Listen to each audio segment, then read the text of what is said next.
Assalamu alaikum. Pull up a chair, pour yourself a cup of coffee, and join us for this week's episode of An Nur the Light. Just as the job market continues to present new challenges, young people are coming up with innovative solutions. One such guy is Umar Randari, whose passion for computers has seen him empowering others.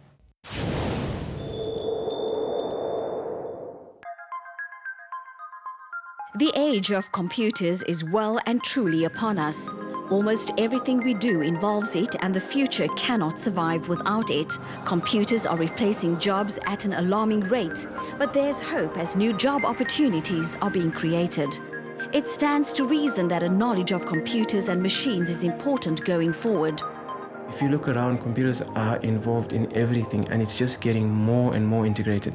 So you could say a doctor doesn't need a computer, but that's not true anymore, because now you can do surgery using computers. You can design software to identify issues that are, with patients remotely. You can use software to do a lot of stuff. So in any field, computers is a benefit to it. Umar Randari works for a social enterprise company, and they've identified a gap in the market teaching computer skills and literacy. Two of the world's biggest companies has taken note of them and provided them with seed funding to further expand on this. We got grant funding from Python to continue what we were doing, but at some point we had to start making sales, or we wouldn't be able to continue with Hyperion. And that's when Hyperion was set up as a company, and we then did training for CSIR in Pretoria, and in between we'd done training for the Department of Education, both in Western Cape as well as in KZN. And it was at that point we identified that it was growing, and it was there was lots of potential for it, and there was scope to sell the courses at the same time, instead of just relying on grants and external funding, but where we could actually build a sustainable model and use that to grow ourselves. Islam has always played a big role in Umar's life, and through his own understanding of the religion, he's driven to share what he has with others, especially with those less fortunate. In terms of Hyperion success stories, we've had students. So one perfect example is my colleague, and a few of my colleagues, myself included. When I first joined Hyperion, I started taking a course, and they realized that I had done a course. So I'd already had my degree, so they were like, okay, you know what, you don't really need to do the course, because you can actually come in and mentor the course. And that's how I became a mentor. But most of the people who've joined Hyperion have joined because they saw there being a need, and the vision that Hyperion stood for was educating people, and educating by peer learning. Umar credits his upbringing and access to education for his current successes. He believes that education starts at home, and together with his wife has made the decision to homeschool their two children.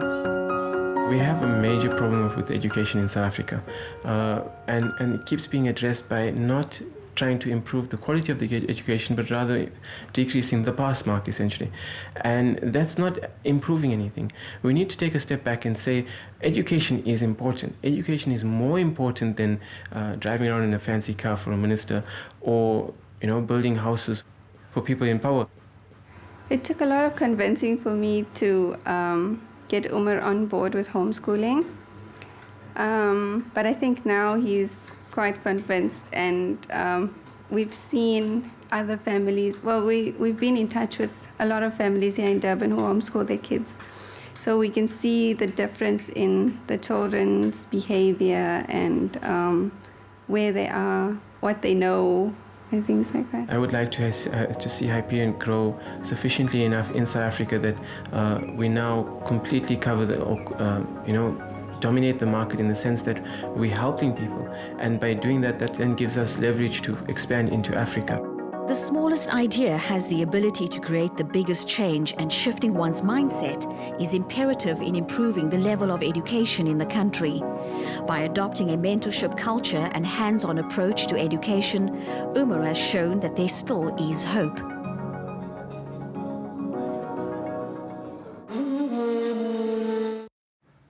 Now that's a brother whose actions speak 1,000 words and contributes positively to unemployment in South Africa.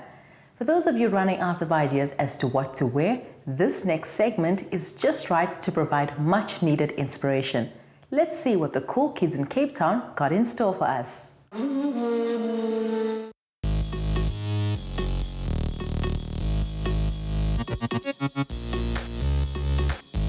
Fashion to me is anything that appeals to me. It doesn't have to be in fashion to be wearing that specific item. If I feel that I want to wear something that is out of fashion, I will wear it and pull it off because that is my style. Style is important because it's an expression. You know, it's who you are. It's what you do. It's what you engage with. It's everything from opening your eyes in the morning. You know, your first thought, the presentation of who you are and what you stand for. Being a Muslim, I think number one made me want to go into hijab. So I think when I turned 21, my whole life changed around. It's like I'm a big lady now, and this is where my life turns around. And ever since then, I've been wearing hijab, and I haven't looked back once.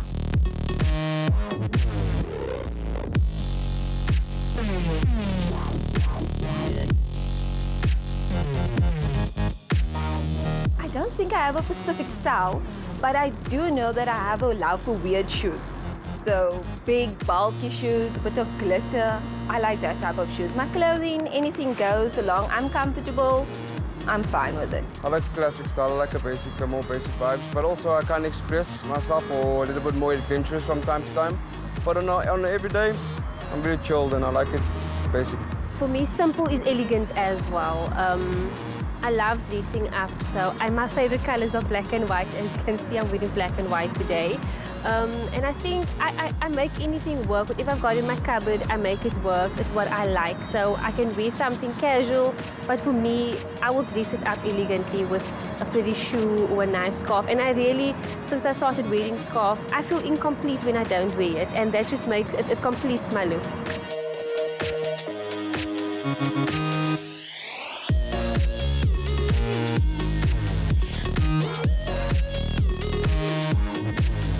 So this outfit, it was inspired by an Insta picture, obviously, and my pants, it's by my mother-in-law, and my shoes, with bulky heels, that's me. Accessories, my scarf. If my outfit is bling and everything, but my scarf is not right, my outfit doesn't feel right. I like colorful jewelry. Some khaki slacks, slim fit chinos, my shades. I'm wearing a cap, which is cool. It's a black and white shirt. I've got a plain black t-shirt underneath, a pearl and gold necklace, a black ring, my wedding ring, and then I've also got a pair of gold earrings, a black and gold headpiece, and I've got a peach jeans with a pair of black heels.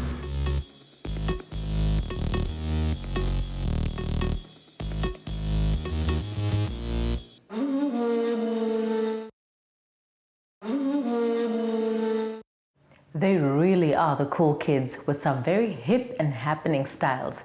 If you know of anyone who fits the profile of our street style segment, then let us know and we'll make sure to check them out. Henna has been an adornment used on both men and women. We decided to find out more about this very special plant.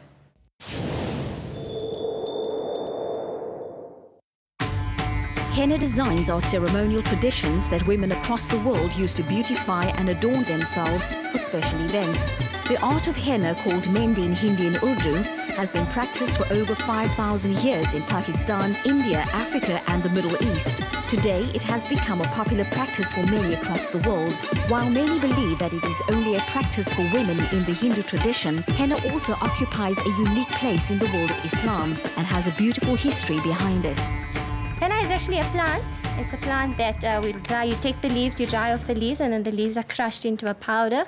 That powder is then sifted very finely and mixed with some eucalyptus oil, lemon juice, and water. That leaf actually has a dye in it, a red dye, red-orange dye. And when mixed with water, it forms a paste, and then when you apply it to your hands, it leaves a stain. The use of henna is something that existed amongst Arab peoples, amongst people in the East, amongst people in North Africa, because it was commonly available to people, knowing that this was before or preceding the age of common day artificial synthetic cosmetics. This was something that people used either for purposes of beautification and adornment. This is something that people used as a means of inserting a little bit of color into their life. Henna is not only a form of beautification for women, but it's also used by Muslim men worldwide. It is believed that the Prophet Muhammad used henna to dye his beard, and that the henna flower was the Prophet's favorite. Males would use henna in their beards and their hair, and that would give it either a brownish or reddish color, depending on the amount of henna used. And that's essentially how men used henna in the time of Muhammad sallallahu alaihi wasallam. Beyond this, we still see that in today's current Arab culture, men use henna under their feet because of the cooling properties of henna. In fact, one of the prophetic traditions speaks about those people who had ailments in their lower legs, so anything below the knee, they were encouraged to apply henna because of its cooling properties. There's a famous hadith everybody I'm sure has heard it, where Nabi Sallallahu was with Aisha radiallahu anha, and there was a woman who passed a note behind the curtain. And Nabi Sallallahu commented and said that, he asked, is this a man's hand or a woman's hand? And Aisha radiallahu anha replied and said, it's a woman. And he said, if she's a woman, she should stain her fingers with henna. So it's got a big significance in Islam. Women apply henna on their hands, and then men also will apply henna in their hair and in their beards. While the practice of mehndi continues to be a popular art to most people, there's also great significance within it. Henna is a traditional medicinal plant with a botanical name Lawsonia enemus. The henna plant has significant barakah attached to it and is considered a herb known to have many healing qualities. In ancient times, it has been used for ailments such as headaches, stomach pains, burns, and even the prevention of hair loss. The other thing actually I found interesting, I don't know, the research is for blood pressure. If you drink it, it actually lowers the blood pressure. So what's that going to do? It's going to help open up the arteries, so you don't have prevention from having heart attacks. The other thing it also has is, for like when we're having as a poultice used for your nails, we know we're always putting on, but we have fungal infections. So what they said, if you put it on, it helps the nail bed, and also you can use a poultice maybe with an abscess or anything happening. Today, mehndi kits are widely sold in craft stores, hobby shops and on the web. Many women have taken up a business of mehndi art, taking it to the next level. Each artist has her own recipe and preferred technique of henna application, with the most experienced artists capable of the most intricate and detailed designs. Basically, I found that actually being a dentist actually helped me with my henna art and with my henna skills, because as a dentist you're trained to use fine motor skills, to work within small perimeters. Your hand has to be very steady. So I found actually studying to become a dentist actually helped me to improve my henna skills. So right now, because I'm practicing as a dentist, I will see clients every now and then, but I do have a YouTube channel where I post up videos for people to learn henna, stuff like that. So that's where I am at the moment. One can never separate henna from its ancient traditions and the magic it generates. The practice of henna continues to successfully grow worldwide amongst both men and women.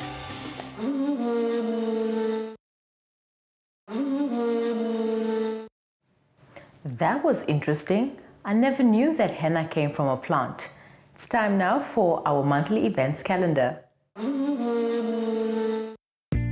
Celebrate Durban's sun-kissed days and starlight nights at the Hartley Fair. For incredible shopping, unusual gifts, exquisite Islamic wear, trendy fashion, exotic foods and decadent desserts, you've got to get down to the Hartley Fair this year and make it a weekend for the family. Showcasing an array of 250 local and international exhibitors, you're spoiled for choice. Also on offer is spectacular live entertainment. Laugh your socks off with Mo Vauder, Mervyn Pillay, Yusuf Kadu and Zahir Bassa, and a host of nasheed artists, fire shows, soccer tricksters and fun-filled kiddies rides and games. It starts today, so make your way there and have some fun with the family. The South African National Zakah Fund will be hosting the Sanzav International Zakah Conference at Islamia College in Cape Town from the 5th to the 6th of May 2017. Local and international speakers from Bosnia and the UK are expected to cover topics such as Zakat for entrepreneurs, Zakat for NGOs, and there will be a masterclass for financial planners. Don't miss this informative conference. Contact Zanzaf at the number provided for more information. The best of local and international decor and design is brought to Design Johannesburg this year in a 3-day extravaganza of the best design brands under one roof.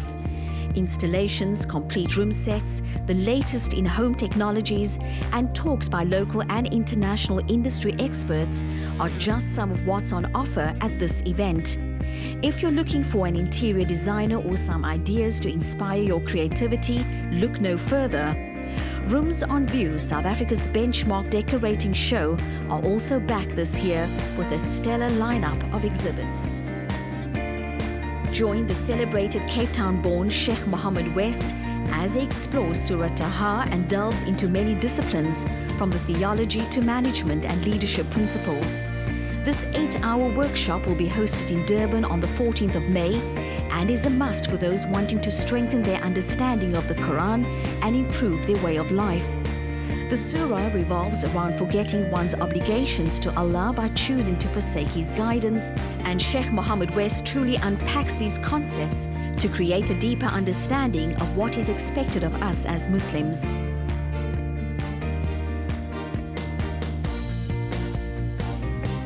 For the first time ever, the Colour Run will be coming to Benoni. Participants are encouraged to use the Colour Run as a platform for good. This can be raising awareness or funds for a charity.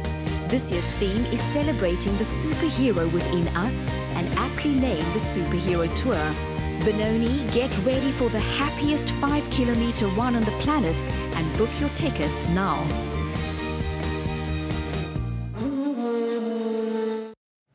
I know I sound like a broken record, but I have to say it. If you're looking to let people know about any events happening in your neighborhood, then please let us know and we'll make sure to get it out. Lamise du Toit is waiting to show us how to make some deconstructed banoffee. Assalamu alaikum, I'm Lamise and I'm going to show you how to make a quick and easy dessert that is perfect to spring on those unsuspected visitors that we always seem to get just when we have absolutely nothing lekker to serve in the house. So now, as we all know, most of us have frozen berries in the fridge. You always have bananas, some chocolate spread. We all have that caramel that we bought on sale, usually about 3 tins. Flake, if you don't have flake, use any chocolate that you have at hand that you can just grate. What I've used here as my base for all of this is 1 packet of tennis biscuits that I generally just squeeze in the packet itself, but we'll break that down just a little bit further and mix that with 150 grams of melted butter and then fresh cream. If you don't have cream, use ice cream. This is the time where you get to be creative and create a dessert that everybody loves, but it's the deconstructed version. So I'm going to show you how to make a deconstructed banoffee pie. So what we would normally do with our tennis biscuits, I've got 1 packet of tennis biscuits over here that I've squished in the packet. And I'm just going to break it down a little bit further because you want it to be crunchy, but not that powdery form that you normally have when you make a banoffee pie. So when you make a banoffee pie, it's exactly the same as this, except a lot finer crumb. You then push this into your molded baking tin or into your Pyrex and let that set for a bit. We don't even have to do that now. So add your butter slowly because you don't want it to go all hard and lumpy. And there we go, base done. No need to refrigerate, no need to do anything other than a quick mix. So now all that you need to do to finish all of this is get 2 glasses. I've got tumblers. You could use a nice martini glass, a wine glass, a pretty goblet, and you're going to start off by lining these with your crumbs. So because this is so quick and easy, I'm going to share how to make 2 versions. So in the bottom, we put our crumbs. And to the top of that, you're going to add a couple of dollops of cream. And again, this could be cream. You could even use a nice double cream yogurt. This is also a nice way to layer your granolas or your muesli pots. So we're baking 2 of them at the same time, so pay attention. So in the one, we're going to do banoffee. So we're going to do layers of banana. And I like to have more fruit to cut through the sweetness of everything else. And then you're going to do some caramel. And this is just straight out of the tin that I've mixed slightly. Make sure you push it all the way to the sides so that you get the layers forming up in your glass as well, so it looks pretty. So we can pretend we've put some effort into this even though we haven't really. And we follow that up with another layer of cream.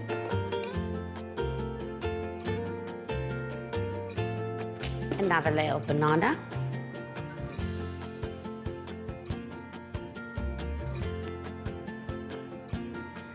A little bit of caramel. And with your second layer of caramel, be very sparing because you don't want this to be sickly sweet.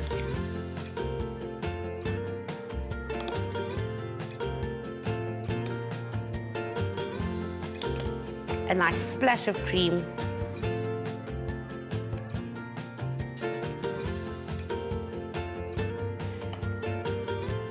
And you finish all of that off with a generous sprinkling of flake. And there you have it, banoffee on the go. So now I'm going to show you another version, and that's with strawberries. So this can be made with frozen berries, blueberries, or just plain strawberries, whatever you've got available in your fridge. And I'm going to put a layer of strawberries. This is a strawberry and raspberry mix. You can find them off the shelf, literally anywhere. Keep them in your freezer. They're great to use in smoothies as well. And then I follow this up with some chocolate spread. Now with this one, I only do one layer of chocolate spread because it tends to be a lot sweeter than the caramel and a lot richer. So you need more of the berries just to cut through all of that. I'm going to do another layer of biscuits.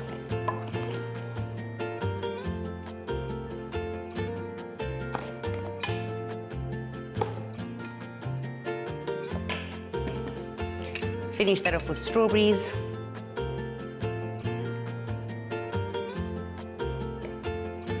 And all of this gets topped off with delicious cream.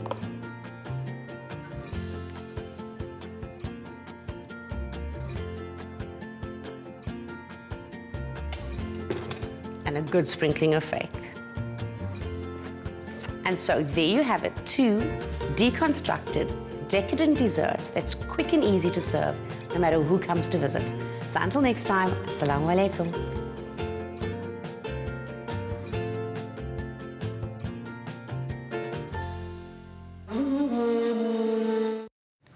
I have a confession.